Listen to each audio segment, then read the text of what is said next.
বন্ধুরা, চলে এসেছি তোমাদের সাথে একটা নতুন রেসিপি নিয়ে। এখানে রুই মাছ নিয়ে নিয়েছি, বড় একটা, বাজার থেকে নিয়ে এসেছে, তো কাটিয়ে নিয়ে এসেছে, তো আঁশ সদ্য দিয়ে দিয়েছে। এখানে আমি পুরো আঁশটা তুলে নিলাম, তারপর ধুয়ে ভালো করে আঁশ তুলে ধুয়ে নিয়ে এখানে আমি নুন হলুদ মাখিয়ে নিয়েছি, মাখাচ্ছি এখন। তো আজকের রেসিপি হচ্ছে রুই মাছ দিয়ে পটল আলুর মিডিয়াম ঝোল। তোমরা কে কে খেয়েছো অবশ্যই জানাবে। আর স্পেশাল হচ্ছে আমি কাঠের রান্না করব। আর এই যে আমি ভাতটা আমার এখন হয়ে গেল, আমি নামিয়ে দিয়েছি। তারপর দেখো আমি এখানে সুন্দর করে কড়াইটাতে মাটি বুলিয়ে নিচ্ছি, যাতে আমাকে মাজতে, কালিটা তুলতে যাতে না আমার কষ্ট লাগে। মাটি বুলিয়ে নিলে কষ্ট হয় না, কালিটা তাড়াতাড়ি ছেড়ে যায় আর কি। তারপর দেখো কড়াটা ভালো করে গরম করে নিয়েছি। তারপর এখানে সরষের তেল দিয়ে দিচ্ছি, অনেকটাই দেব কারণ অনেকটা আমার মাছ আছে। তো এখানে আমি সরষের তেলটা ভালো করে একদম গরম করে নিয়েছি। তারপর আমি মাছগুলো ভেজে নেব। এই যে দেখতে পাচ্ছ আমার মাছ, আর এই মাছগুলো আমি এখন অল্প অল্প করে ভাজবো, কারণ আমি বেশি মাছ দিয়ে ভাজতে পারি না, ওই 3 পিস 4 পিস করে নিয়ে ভাজি। তো এই মাছটা অনেকটা বড় আছে, সেই জন্য আর কি 3 পিস করে ভেজে নিচ্ছি। তো দেখো আমার এই পিঠটা ভাজা হয়ে গেছে, এখন উল্টে দিয়ে এই পিঠটাও ভেজে নিচ্ছি। তো তোমরা দেখতে থাকো ভিডিওটা। এখানে আমি এইভাবে সব মাছগুলোই ভেজে নিচ্ছি। তো আমি এখানে 3টে মাছ ভেজে তোমাদেরকে দেখাচ্ছি, ভেজে তুলে নিচ্ছি সেটাই দেখাচ্ছি।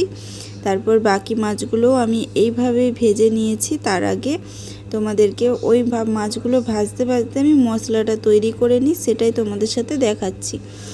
এই যে হলুদের গুঁড়ো, জিরের গুঁড়ো আর লঙ্কার গুঁড়ো অল্প অল্প নিয়েছি, কারণ মিডিয়াম ঝোল করব, খুব পাতলাও না খুব ঘনও না, একদম মিডিয়াম। তার মধ্যে অল্প জল দিয়ে আমি মশলাটা রেখে দিলাম। আর এখানে আমার সব মাছগুলো ভাজা হয়ে গেছে, আমি এখন পটলগুলো ভাজতে দিয়ে দিয়েছি।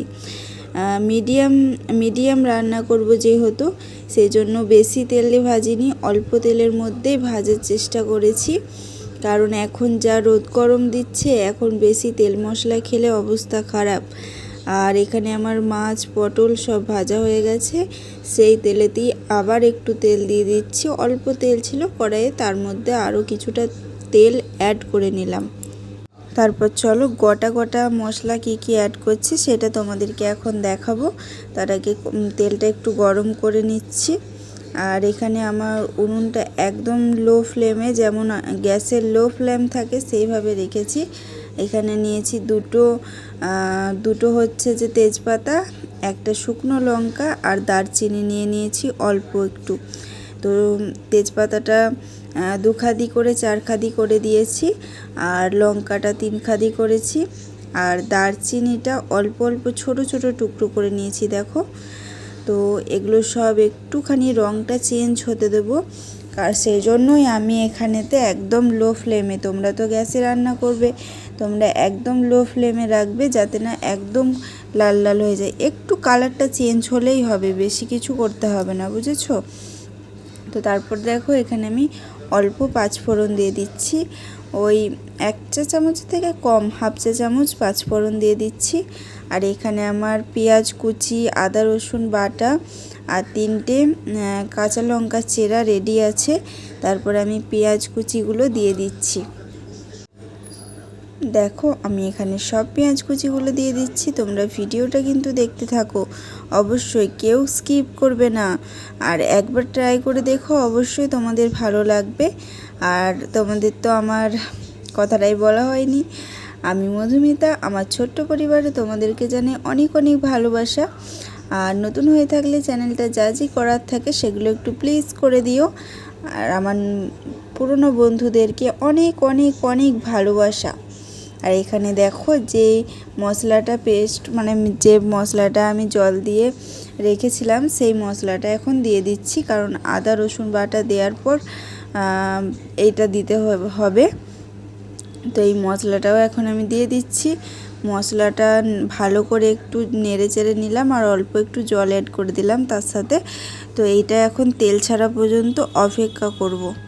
তো তারপরেই দেখো আমার এখানে তেল ছেড়ে দিয়েছে, আস্তে আস্তে করে তেল ছাড়ছে। আর আমি 3টে যে কাঁচা লঙ্কা চিড়ে রেখেছিলাম সেটা এখন অ্যাড করে দিলাম। তারপর আমি আলু আর কি বলে ওটা যেন ভুলে যাচ্ছি, এই হচ্ছে জ্বালা।